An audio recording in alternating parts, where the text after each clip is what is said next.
Today, I'm having a guest with Jason LaRocca, film score, mix engineer, new metal rock star, and all-around great guy. Today, we talk about his new work on the film The Accountant 2, composed by Bryce Dessner of the National. There's a lot to go into here for fans of the craft and for people wanting to get into it. We're here to talk about the latest score that you've mixed that's been released both as the film and, of course, as the soundtrack album. This is The Accountant 2.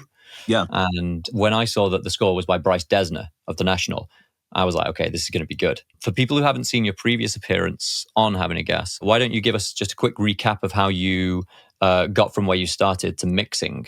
Because Sure. I know that was quite the adventure. I started out as a rock musician, and I was, at the time in the 90s, there was no, we weren't quite in the digital age yet, and DIY was, meant essentially buying some basic recording mechanism, like actually tape or what eventually became crude Pro Tools. But we didn't have a lot of money to pay for studio time, so we actually just did it in our bedrooms. And so I was kind of the guy who got interested in the technical side of recording things so that my band can have demos and make tapes and stuff. And, that word got around where there was an opportunity for me to get a job working for a film composer, and I didn't know anything about film, but a friend of mine who was in another band that we played with around LA said, you've got this really cool home studio set up, and, I have this guy that I'm working for, and he's, big film composer, and maybe you'd be interested in replacing me because I'm leaving the job, and maybe you have what it takes to work for him.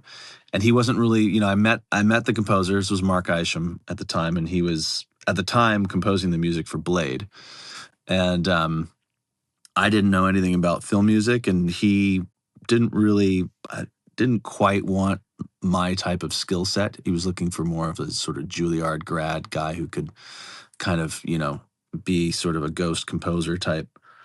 But because I didn't really have a lot, at least I thought I didn't have a lot sort of going for me, I was really trying to push myself into this job because I thought, I don't know what other opportunities I'm going to have. So I really just sort of stayed the course and asked if I could just kind of hang around and just kind of, do things for free for as long as he needed. And maybe he might think about keeping me, which eventually is what happened. He kept me as an intern, and I eventually worked my way up as an assistant and started my path into the world of film scoring, which was in 1998. But I still had a band, so I was still wanting very much to sort of tour the world and have that run its course as well, which eventually it did. And I just sort of jockeyed the two things back and forth. I was a touring musician between the years of 2003 and 2009, almost full time. So once I kind of got the band rolling a bit, I kind of went and did that for a while and left the world of Hollywood and thought, I'll see where this goes. So it's just kind of always been my life has been kind of sort of back and forth between what eventually became this really interesting path in the world of film and television music, and also kind of playing in a band and rocking out in punk festivals and things like that with my band. So I've kind of gone back and forth in terms of where my priorities have been. Lately, I've obviously been very busy doing this, and for a number of years I've been focusing almost entirely just on mixing and producing film and television music and video game music. I still work on records as well, but primarily those things. A lot of people have said on this series that they kind of ended up where they did via a kind of wonky path. And it's good advice for young musicians not to zone in on a particular career destination they want and forsake everything else, but to follow wherever the opportunity leads you. Because like you said, you did not get into the band to think I'm going to be doing film score. When the opportunity came up, you had the wisdom to say, all right, grab onto this and see where it goes. Yeah, well, actually, I think, a number of things have happened over the last couple of years that have really made me thankful for having various skill sets. And, when the pandemic happened, for instance, A lot of film and television productions closed down because people couldn't be in contact. But there were certain things that kept going, like video games, because these were productions that people could work on entirely separated and isolated, because it's mostly animation and mostly people working from their own editing rooms or houses or whatever. And when that happened, there was a number of video game productions that I was able to, hold on to and sort of steer through the pandemic with its obviously very scary economics that were occurring for Hollywood. Um, and and I think if you have other things that you are good at and not just, playing guitar or just singing or whatever, it's certainly technical things that you could do beyond the creative, does make you more valuable and makes you more valuable in situations where you don't necessarily know that these things are going to come up, strange situations and curveballs that get thrown at your life. And I think if you've got like when I was home from touring, for instance, one of the things I did was I did live sound. And, that was really easy for me because I didn't have to have a job per se. I could just come into town and say, I'm here for a month. And I knew a guy who was booking the Knitting Factory in Los Angeles. And he would, have me do sound 3 or 4 nights a week or whatever to, make some bread while I was in town. And that was kind of cool because I had something that I could do that didn't have to be a full-time job, and I could make some money while I was in town from touring.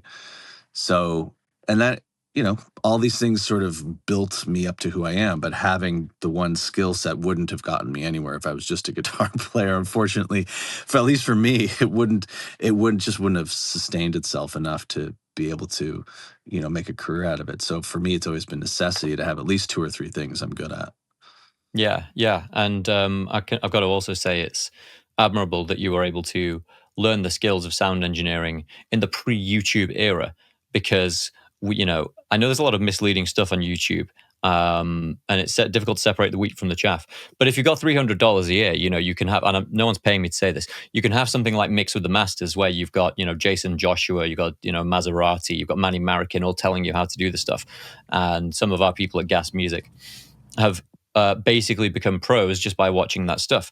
So, how did you get to grips with it without having, that kind of resource available to you? I had I had a little bit of experience with being in the studio, not a lot, but I did get to, look over a few people's shoulders and learn a few things to at least know that I was interested in it. When I was a kid, I got to do a couple of studio sessions and singing in like a children's choir in school. And we actually got to do a couple of sessions where I think we went to the studio once to sing on a Toto song, and I don't know if the song ever came to fruition or what, but we got to be in the studio and we were, I was observing at least what the engineer was doing was really interesting to me. And I was like, oh, that's cool. And eventually it wasn't till I decided to get a job so that I can at least earn enough money to buy a Pro Tools rig and a Mackie 2408 console, just a basic analog console. And that actually, to be honest, was where I learned most of what I knew in the beginning. It was really just by myself, because I just didn't have the resources to go to a school, and I didn't have, a ton of friends who could get me into these places. But I just knew that that was kind of where I wanted to go. And I figured if I learned things on my own, maybe it would work. So I didn't have YouTube. I didn't have those things to teach me. I literally just read manuals. So I bought stuff that I could at least learn from so that I had something actually in front of me. So I spent the summer earning, $2,000 so I could buy a Mackie console. That was kind of where it started for me. I just literally did it myself. And Yeah, yeah, and then that's when people knew that I had these things in my house, and eventually there was somebody who had this kind of potential job for me to get working for a film composer because he knew I had stuff in my house. That's just kind of how I strung that together, but it was mostly DIY, to be honest. I didn't really. I mean, once I got into some doors. I got some opportunities where I was engineering things I had no idea how to do, and I learned it from doing it. Yeah, You know, yeah. I got to record my band. We got to go to this really cool studio called The Boat, which is in Silver Lake. It's now owned by Flea. Used to be owned by the Dust Brothers. And, you know, I engineered those sessions. They had a really cool Neve. I don't remember what the console was, an 8068 or something like that. And I, you know, I knew enough to get myself into the hot seat of doing it. And then I did those things. And that was kind of, a lot of it was just like, okay, now I guess I know how to do this. I didn't fuck up, you know? Yeah. So it's, you know, the classic thing about preparation meeting opportunity. You know, you had all the A stuff and lot of then this opportunity. opportunity comes along. Yeah, okay. And Yeah. that comes from also there's a geographical element to being in the right place, right? It LA was was a for big me. thing. Yeah. It was for me. Definitely being in LA was a big part of it. It was just, you know, knowing at least enough people to kind of get myself into some cool opportunities, and maybe ones that I didn't necessarily deserve, but I used those things to, you know, I trial by fire survived a lot of interesting opportunities, and those kind of led to other things and built my confidence. And I realized I then at that point didn't, you know, didn't quote unquote need to go to school, although I think a lot of my experience along the way was school. Yeah. And they say that's like the best school, right? Like because not only are you getting you're getting the opportunities from people who know what they're doing, but it's not only the guidance that they can give, it's also the let's just call it the adrenal anxiety, the necessity to get it right that keeps you focused, right? You know, you're not just like on, like we could be now just on Ableton at home and you're like, there's nothing at stake if I get this wrong because no one's going to listen to it. So that pressure also helped. Well, doing live sound, I think, is probably the best thing you can ever do. If anyone's ever interested in doing sound engineering, live sound is probably the best thing you could do, because it's, you know, it's a job you can sort of get into through assisting somebody else or whatever, that you can get yourself into it fairly easily. And it's very difficult. Like, actually doing the job is not easy, and all the skills of instinct and moving quickly and troubleshooting fast and all that, which are all really essential to being a, you know, a pro engineer, all come quickly in that job. And it's like, you're either going to be good at it and survive, or you're not going to be good at it and you're not going to survive. And so I think live sound engineering is probably one of the best things, because it's also not that hard to do. You can go and, you know, become even a sound engineer at like a coffee shop or something like that. And that's it, you know. You're going to learn a lot of things just from doing something simple like that. Live sound is, I think, a really good thing to start with, at least. Especially because you also have like an audience, you know, there's people there if you mess it up, you know. So there's that adding to that pressure to get it right and learn quickly. Yeah, absolutely. Yeah. Absolutely. I didn't realize as well, some of we worked with an engineer a couple of years ago who'd done the Golden Ears program, and I didn't realize that being able to identify frequencies by ear was not just a fancy party trick, right? It's like if people watching this will have experienced at some point feedback in a live environment, and you've presumably got to be able to airball whether that's nearer to 400 or 2.5K quickly, so you can just slam the EQ, the graphic EQ, down wherever that is. Yeah. I did a sound check one time. We were on, my band was on tour with the Adolescents, and we were in some, you know, far off land in the middle of nowhere. And the sound engineer was doing a terrible job getting the sound check going. And my band wasn't sound checking. It was the Adolescents that were sound checking. And I offered to help.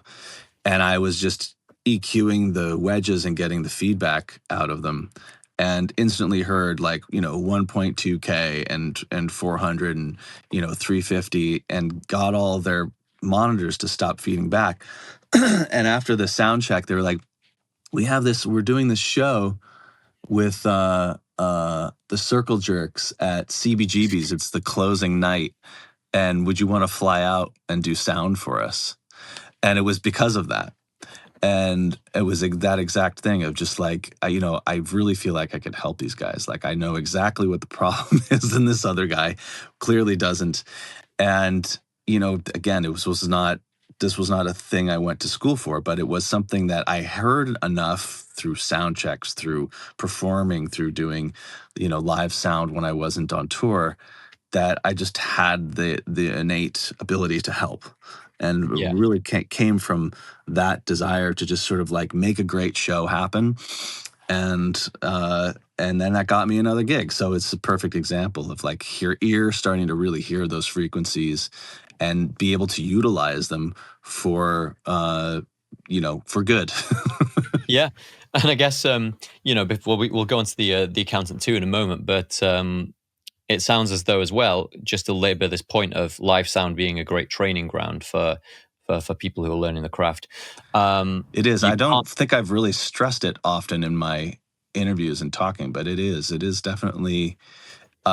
I honestly, I envy guys who are like really, really good at it. Like when you go and you see a show that just sounds incredible, like uh, I saw like Rage Against the Machine in 2008 at Leeds Festival, and it just sounded absolutely incredible. And I think when you can make a live sound be as good or even sometimes better than a record or how you think you hear the record, those guys are the real deal. I think that there's some engineers out there who are just honestly the best engineers in the world, and they're a little unsung because I don't think live sound gets enough praise and attention the way studio engineers do. But I really do think that's where a lot of the real skill is certainly built. And I think some of the best in the industry are live sound guys for sure. do you think part of that is because you cannot, it's literally, well, it sounds like it's literally impossible to do what we've been doing for the last 15 years and getting lost staring at, visually sensational compressor VSTs and EQs and, moving the curves all over the place. You are really using your ears and tracking the response with what you're doing on the desk. Yeah, I mean, when I started doing live sound, there was no live S6s or any visual feedback generally. And so, um, and there also weren't a lot of surgical options necessarily. Sometimes the graphic EQs or whatever were not necessarily even able to pinpoint things that were, exactly where the issues were. But you started to learn pretty quickly where generally the problems were, and a lot of the other stuff was just kind of like, yeah, maybe those things will be, useful sometimes, but it's like getting, it's, when you're trying to just solve problems, you need to be able to solve problems fast. So like, typically a lot of issues are somewhere around, you know, uh, 1.5K, 400, and 120 or something like that. And you knew that with depending on what the instrument was. And typically vocals are obviously, the most crucial in terms of being able to notch them out and fix them. But when you do it enough times without visual feedback, you just kind of the visual feedback is nice. I mean, certainly working on it now and having these incredible things like Pro Q or whatever, all these cool EQs with graphics, it's awesome. But yeah, when you learn that way, it's I don't know. I guess it's a different thing. You do learn straight from your ear to the sound as opposed to with your eyes to the ears. It's just a different way to learn it, Yeah, I it's guess. something we recommend to people who are training at Gas Music. Is we say try to avoid VSTs that give you visual feedback. Try and just use stuff where it's much more like an analog console, where you're having to use your ears to pick up the change. Well, Dave Pensato said something interesting when he was EQing a kick drum and like some Into the Lair or something like that, and he was talking about how the low end is really misleading because when you think sometimes uh, like 120 hertz is a really low frequency, but when you listen to what that frequency is, it actually sounds pretty high. And I thought that was really very interesting, very revealing because when you get to like the 200 and 100 hertz range, those frequencies actually sound a lot higher than they quote unquote are when you sort of think of them as numbers. But until you get to 100, a lot of those frequencies sound like ooh, ooh, ooh, and they're very, sort of almost mid-range frequencies to my ear. And that was interesting to hear him sort of say that and sort of validate, my reality on sort of what low end is like an odd perception, I guess, in a way, Yeah, which you if it's don't perception. realize until until you are just using your ear, I guess, was the Yeah, a point. lot of those above 100 hertz, a lot of stuff is still perceptibly tonal.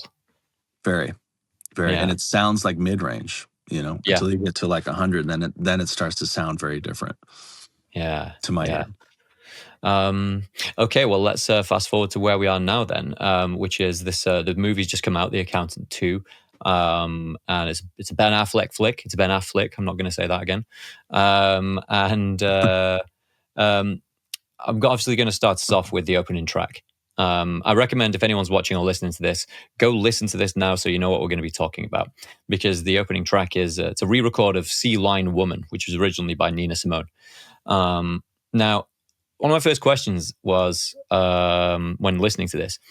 Obviously, it's great working with rich source material. We had the privilege earlier for a TV commercial. We got to re-record "Somebody to Love" by Queen, and when you get to work with that really great source material, and you're not having to do the creative work of composing, A, you can realize how fantastic those compositions are, and B, it can kind of teach you a little bit more than you previously understood about the craft. But what's what the effort of this track looks like it's been to make a kind of a note for note re-record of the original track. So first of all, talk to me about mixing that for the modern age, your experience of that track, and also do you have any sense of why it was a re-record and not using the original master?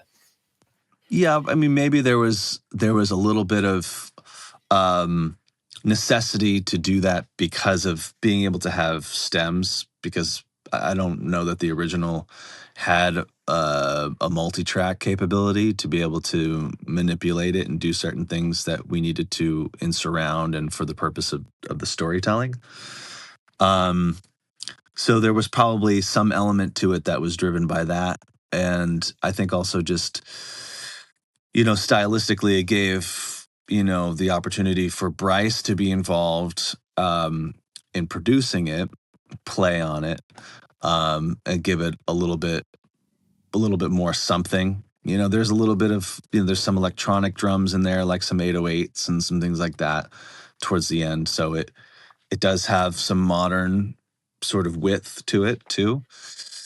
So I think it was probably, combination of all those things, I'm sure Gavin obviously really loved the song. And, not to spoil anything, but it has a really cool, it ties the whole scene together where it is in the film in a really interesting way. And it plays the entire length of the song. This is like, very little dialogue throughout the entire scene. Um, so it's a very specially interwoven thing, in terms of how it fits into the scene. And I think getting to re-record it gave us the opportunity to kind of like really sculpt it to the film.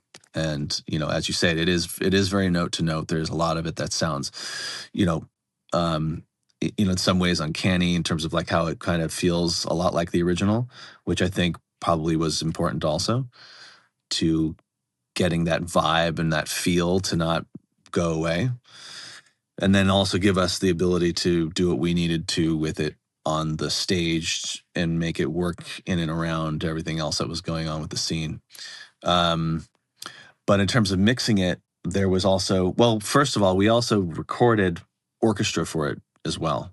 So, and there's a section in the song where I'm not sure that you hear that in the soundtrack, but in the film, there's a whole orchestral element to this too, where the song actually dips down and the orchestra comes up and you get this more sort of tension feel and this more sort of like a lot of kind of notes rubbing against each other and that sort of thing, and then we kind of come back into the song.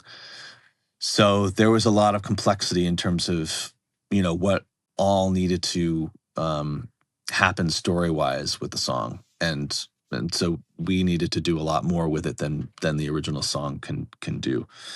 Um, and I was just trying to keep it a little bit more modern. I didn't actually reference the original at all. I was really just kind of um, thinking with how this is going to be a bit of an exposed element to the film, and kind of wanted to feel proud about that, and make it kind of stand out, because a lot of the time you don't always get that opportunity with film score music. You have to kind of think a lot more in terms of integrating it. Whereas this was really about having it stand out and be bold, which is what everybody wanted. They wanted it to really be the big driving motor and storytelling of the scene, which was cool. And it sounds like a real joy as well, because it's actually much more often the case now that people will just license the original master. And, as you said, you get less creative opportunity with that. But from what you were just saying, it's like you've had this great privilege to take this classic record and think, well, if this was made now, how am I going to make it sound? I mean, technically it is recorded now. But it's surprising that for that reason, people don't do it more. They don't basically make a re-record. And I didn't put in my notes the name of the vocalist, Danielle Ponder. And I mean, she sounds like it's like they said, can we get someone who can do a good modern Nina? You know what I mean? The voice is great. Yeah. And of course, but yeah, like you were saying, it's interesting that you basically kept away from referencing the original, because, if I understood you correctly, you were saying this is an opportunity to make it a modern mix experience. So I'm not going to go and try and make it sound 60s or 70s, Mm-hmm. Yeah. I mean, I was doing certain things that definitely felt like I was referencing Nina Simone in some ways, but they were really just to kind of bridge it, like I used some chamber reverbs and stuff like that on Danielle's vocals, some things that felt like they were kind of 60s, and I'm not sure actually when that song was made, but something to my ear that would have sounded like when that song was originally done, but really just kind of thinking a little bit more in terms of forward thing. Like I have a lot of little delay throws in there, a lot of things that it kind of feel like, you could tell there's a lot of little mix technique things going on that are not what you would typically hear with an older recording. And I have, just little things that I'm doing to kind of modernize the vocal too, like hyping it a little bit more as opposed to narrowing it and feeling, a little bit more like it's getting rolled off from tape or something like that. I gave it a little bit more of kind of a sort of sparkle kind of vibe instead. And that, I guess, would be, at least the way I would think of that, is more of a modern approach. And the fact that we've got a little bit more aggressive drums towards the end. There's like these 808s and this sort of pounding, da-da, da-da, and it starts to kind of like feel like this crazy, someone's, knocking at the door and is about to come in and kill you.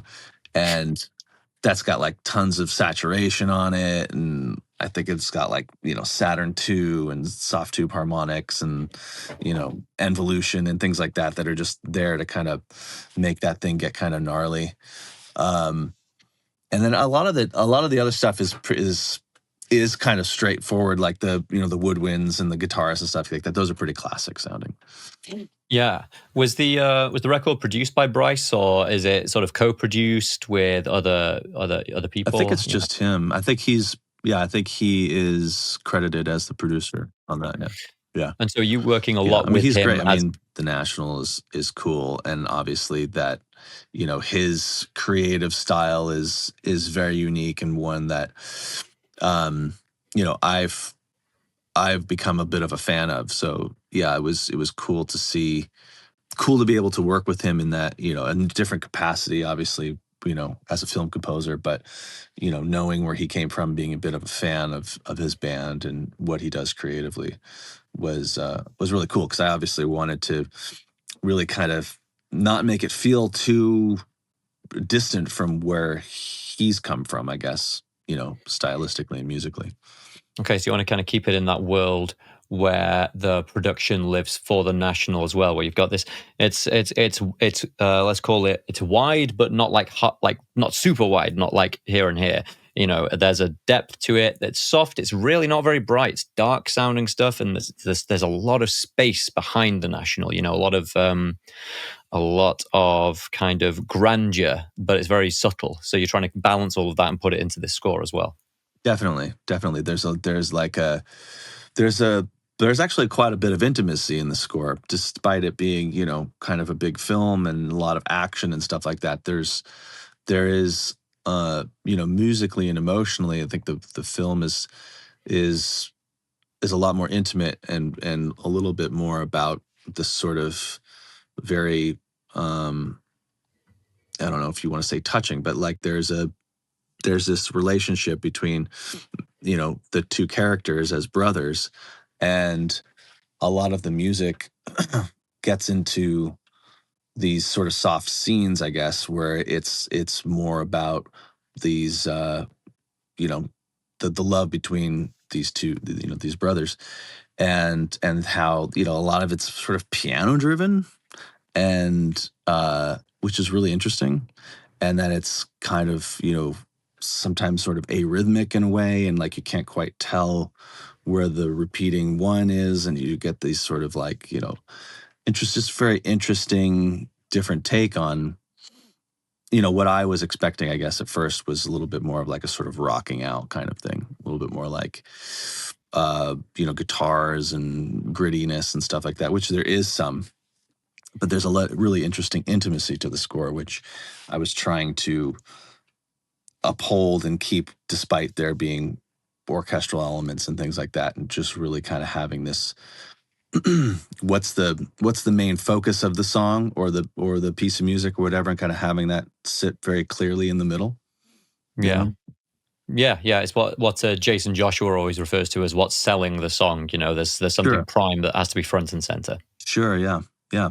And when I watched the film back, I felt like that really is what jumped out at me, was like, you do feel that, that when the piano comes in or whatever the lead instrument is, it does feel like it is telling this story, and then it's evolving throughout the film, and it's like becomes a really interesting identity to the film and to Ben's character, and in the other characters of the film too.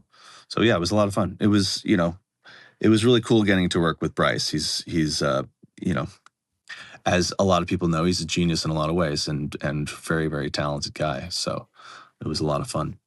Well, that's the great thing about, we won't labor the National too much, but that's the great thing about the National is, like so many bands, Morrissey and Ma, or, Jagger and Richards, they have the fortune to have some real talent in both the lyrical area and in a kind of musical area. Because obviously with the National, Matt Berninger's lyrics are, I think, some of the best and most profound lyrics of pop music.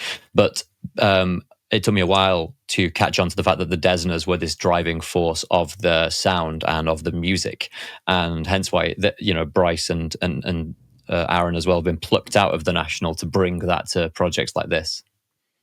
Mm-hmm, mm-hmm. Yeah, I know, it's crazy. I don't. His brother is he a keyboard player in the band? I actually don't know what his brother does in the band. It's a good point. I've seen them a few times, but I think they both Yeah, hop around a bit. yeah. They might even both be guitar players, but I actually forgot what his brother does. But it is pretty cool. Because my band is my brother and I, which is, I mean, I'm not putting a corollary between me and the National, but it is an interesting dynamic, making music with your brother creatively. Yeah. So I kind of, I don't know, I can relate to what that is like. It's both fulfilling and also very frustrating. It can be really frustrating, having somebody who you love and know and almost are too comfortable with at times. Yeah, well, being from Manchester, we get that because we've seen the reunion of Oasis this year, and God knows that took long enough. Yeah, it's one of those things where it's good when it's good and it's bad when it's bad. Because no one because you're not going to be harsher, ironically, than you are with those closest to you, those with whom you grew up. you have an extra layer that you can go in on, and it can get really heated as well as really uplifted, you know? Yeah, yeah. Well, and all that to say that Bryce, on his own, um, without the creative band, as it were, that he's in, he's definitely got quite a voice, in terms of creatively what he has to say and what he does. And I think this score, I think is definitely uh, very interesting and unique and different for him. And I think that is really cool. And I think that it's cool that he does still manage to integrate some of his familiar tones, like his guitar and some of the more gritty side of things. But um, it's it's a really cool story arc, as an original soundtrack. It's a really great soundtrack for him, I think. Which is easy to miss if you just listen to kind of one track, or if you just try and sample one moment from it. This thing is meant to be consumed as a continuous whole, right? I love it, and I think even like the end of the score is some of the best stuff is actually at the end. So I definitely like listening to it but that's just me, I mean, I love listening to soundtracks like that and getting this sort of arc of where they start and where they go, and like Oppenheimer, I think is another really cool one. I think Ludwig's score for that is really great. Um, I think at least to me, in some ways, is the best part of the film is the score. Yep. Yep. I You mean, know, the you can write music that sounds like music, but people who can communicate the right emotion using music, that's it's freaking hard. it, it's very difficult, right?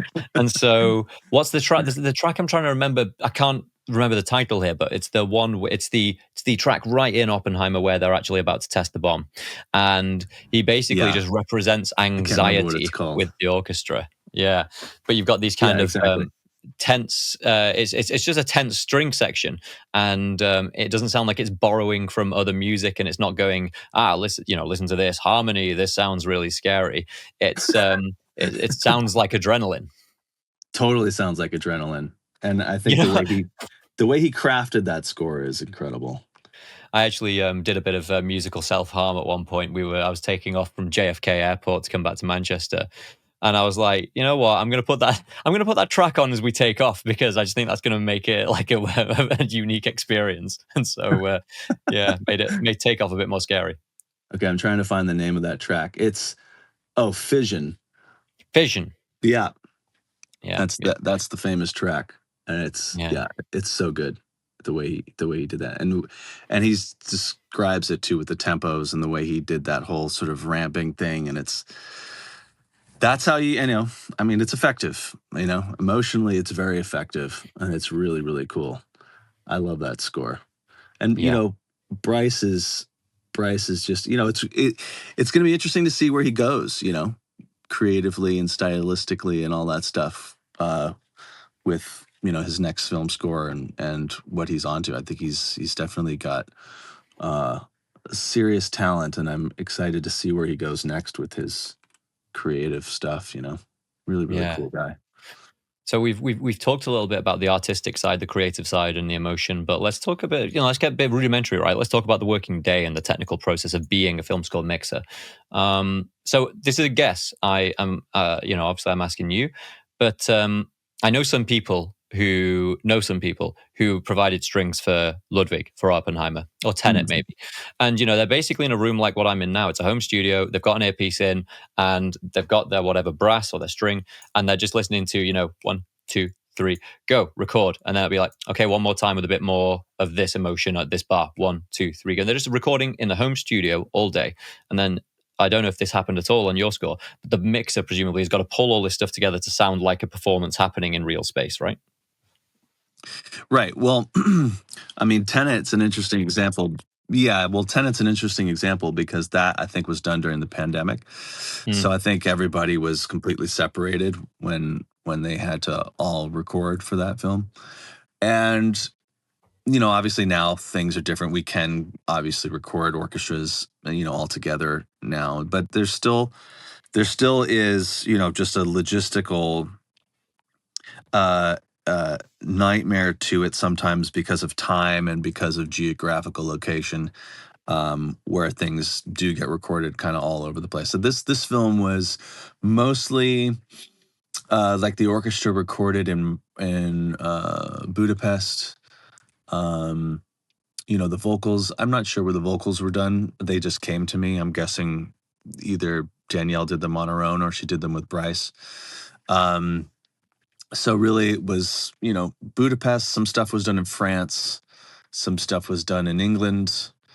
Um, and I don't think anything was done here. And then it all just sort of came to me, and that's kind of where somebody who in this process of this film is David Menke was like incredible at basically doing a lot of the production and compiling all this stuff into one central location and then giving it to me. So there was an assembly line for how all that got done on this film. Was like everything got recorded, it then all got assembled together, edited, and then sent to me. Some cases are, I get everything from everyone and then I have to put it all together, and it's a little bit insane. But in this case, on this film, it was all kind of assembled and then sent to me. But a lot of the time, it is kind of everywhere, like Lord of the Rings, the Rings of Power. That was like, I don't know, 30 different geographical locations because there's a lot of soloists. Yep. So a lot of them, as you say, are in their own studios, in their own places recording, and then they send off files, and then they don't interact with anyone essentially. And then the orchestra gets recorded wherever it gets recorded, and so there's so many different layers. And that is, I try and put into the production timeline those kinds of interims of where like, okay, well, we have to take a few days to put all this together because this is coming from so many different places. And a lot of times people don't actually think like, oh yeah, we need to take a couple days to actually put this all. We can't just start mixing because this has been recorded in 40 different places. We don't even know if this stuff is lining up properly. We don't even know if these guys are playing, if their pitch is good. They weren't even hearing anyone else. So do we need to, pitch any of this stuff? Yeah. So, usually there's at least 2 or 3 days where you need to do all that stuff. You need to line things up time-wise, line things up a little bit pitch-wise, and then go, okay, now we can mix it. So, yeah, we usually try and factor that into the production of the film and TV stuff. Yeah, honestly, and those are things that you have to. Those are things that you sometimes learn in a trial by fire that you have to build in extra steps to the production, right? Because yeah, if you don't, you end up very unhappy because you'll spend 6 hours doing all that, and you're like, wow, we're supposed to be mixing right now, and we're yeah, not, and it gets a little, uncomfortable. And I definitely have learned that by experience of just doing it, not realizing I needed extra time.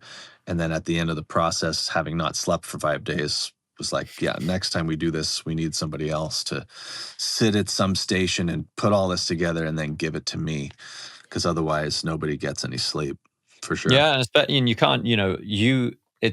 You definitely can't be working like that, right? Because if you're mixing way too long, your ears are getting battered, so you're losing the perception. If you're not sleeping, your concentration's going to wane, and this is a time-based art. So, if your concentration span's going down, you can't have the quality of the work suffer because of production timelines, right?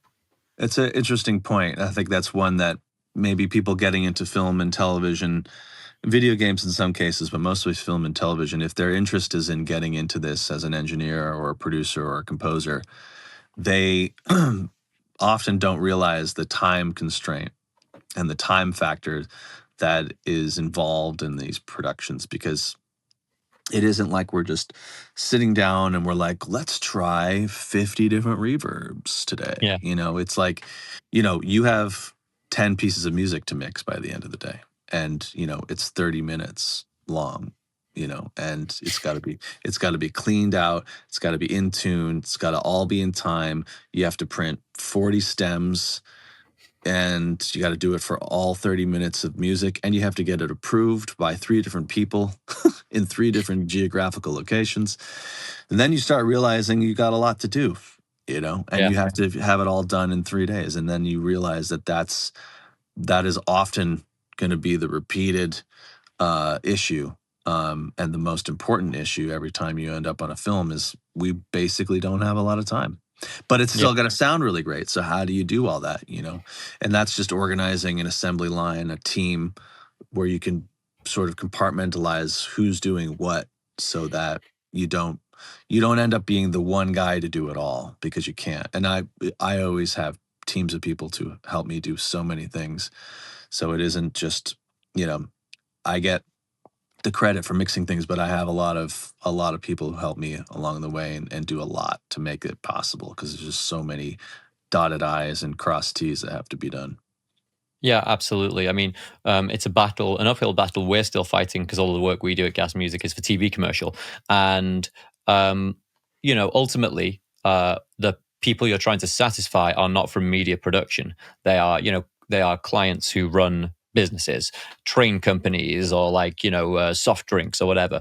And so they can get very used to the idea that the music, the composition can be being revised on the day of delivery. And so, yeah, it's been an uphill battle to be like, no, we need the composition finished basically a couple of weeks before delivery. That needs approval then, so that then we can go to mix. And ideally, we want to get it mastered before it goes. Do you get the stuff mastered before it goes onto the thing, or are you the final part of the mix, so to speak? I'm sort of the final part of the mix, so to speak, when it comes to the context of the film. But when it goes to a soundtrack, there's usually a mastering step when it gets made into just a soundtrack album itself. So we do have an opportunity often to do a little bit more tweaking and whatever we need to do when it gets to being finalized as a soundtrack. But I'm usually the final step when it goes to the film. So I'll send basically a number of stems to another mixer, the dubbing mixer, the guy who's on the stage with the director, and they can make some adjustments and some changes, and they will. But they're not. They're more mastering type changes. Like they might do a little bit of change of EQ, or maybe push the strings up just a little bit. But they're very global, very macro, and hopefully by then we've covered all the micro needs, and taking the many tracks and whittling them down to just 25 faders. Yeah. Are you mixing in Dolby Atmos? I'm usually mixing in either 5.1, 7.1, or 7.1.2 a lot of the time. And the reason for that is it allows me to mix. When I mix in a channel-based format, we can print stems, and it's more malleable and controllable for the dubbing mixer to do any final little tweaks. He's just got a handful of channel-based stems. So, it is technically, they're Atmos beds, if you want to use the term loosely, but it isn't often the use of objects. We're usually just doing, at least for me, I'm usually doing a channel-based mix. So some form of, a basic surround or quote unquote Atmos, channel-based format, whether it be 5.1, 7.1, 7.1.2. I mean, sometimes more than that. Like I'll do, like when I mixed the logo for the Warner Brothers, the new Warner Brothers logo, film logo, that we did in 916. And ultimately Atmos. It was Atmos, but the core channel count of the mix format was 916. Not usually 916 for film and TV stuff, generally just because we need so many stems that it would just be ridiculous. Yeah. They'd be getting more tracks back than I got to start with, so it doesn't really help anybody a lot of the time. So, something like, and a lot of guys don't mind 5.1, honestly. A lot of guys are just like, yeah, 5.1's great, and if we need to, we can expand it a little bit more and make it into 7.1.2 or whatever. So somewhere in there is usually my mix format a lot of the time. But stereo, yeah, sure. If I'm doing, a record, or even certain projects. Actually, we did this was a number of years ago, but we did this film, a Jennifer Lawrence film called Joy, and we did that in stereo. And the reason we did it in stereo was they were using a lot of needle drops, a lot of like Bruce Springsteen and um, just stuff off of old records. And they wanted the score and the records to feel the same. So they wanted everything to be stereo so that it felt like the score was kind of just extending off from the song and then went back to another song. So that was a creative choice, and I think it just depends on what people want to do. But a lot of the Yeah. time, it's usually 7-1 or 7-1-2, something like that. I mean, with that Jennifer Lawrence movie, doing it the other way around would just be like nigh on impossible, right? It's like, well, we're going to mix everything up to 7-1 so that you can have the score in 7-1 as well. Yeah, and I think at the end of the day, it doesn't. It's not. It wasn't fitting the emotion that they wanted to get, which was just sort of a nostalgic feeling of like what you would experience from listening to those old records. So I don't think they wanted it to feel, and they didn't want it to feel that way. They didn't want it to feel super cinematic, you know. Yeah, of So course. it made sense for that. I'm virtually required by law at the moment to ask a generic AI question. Not because I'm skeptical about AI, but because it's so new, so vanguard, and so full of potential, but also mystery that I don't actually know a specific question to ask people beyond, are you using any of that in your process? Is there any AI stuff going on for you at the moment? Or is there any pressure to use AI in any way? Yeah, there's no pressure to use it, but we are using it in different ways. And there's a show that hasn't come out yet that we're mixing the songs for. Mm-hmm. And the songs are all performed live, and there's quite a bit of bleed in the vocal mics. And we used AI to help regenerate the vocal tracks with a lot of that background drum stuff taken out of them in some cases where it got extreme. And some of the times it sounds pretty good, but we still have to use the original vocal that has a lot of the bleed in it because it doesn't hold up on its own. We still have to blend in the original. And you hear, it's like when people first started listening to MP3s and everyone's like, this sounds so obvious. Yeah. And so maybe at some point we'll stop saying that, but it does sound pretty obvious, when we do those treatments. It's like, yeah, it sounds cool, but then there's like these weird tails and weird little rings and things like that. And I don't know what that is, what artifact that is, but it's definitely obvious that it's being affected and doesn't sound natural, and we have to use some of the original. So I don't know. We'll see what happens. I'm excited about it as long as it doesn't steal my job. Yeah, well, that's the kind of the generic doomsaying comes from people in a more, I don't know, abstract business world. So mostly what I get from people who work in finance but don't touch the tools are saying, "Oh yeah, well, it's just going to do everything." Like a kind of just a prophecy of a god coming to handle every human task. But but it is computing at the end of the day, and that obviously is getting better. And there's going to be a bottleneck we face, no doubt. But in the context of what you were describing, yeah, perhaps it helps for people to know that, as far as I understand, I've had it explained to me, and I'm hopefully not so stupid that I'm getting this incorrect, that when you use AI to clean up a stem of any kind, it's not like it listens to the drums and takes it out. What happens is there are frequencies that are affected, and those frequencies effectively get scrubbed out and then re-synthesized. It kind of guesses pretty accurately what's going in there. Yeah, but it's new audio. It's newly synthesized audio. That's right. Yeah, and the synthesized aspect of it is what,